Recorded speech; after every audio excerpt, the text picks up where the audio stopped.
KHUN Pidan siya Ipajong pi ishtong juru hamantong. Pidan pisani am KHUN balik siya dawai ipajong pi. Kiparajong piru kiladivan siyo na kabay school. Ni KHUN nga soking pala kakli.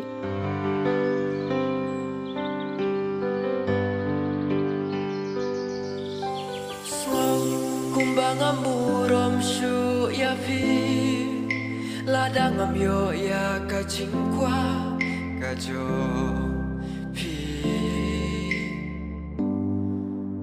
kano ngaya leban pen hun ya pi wala ngaju tre shito baro shisngi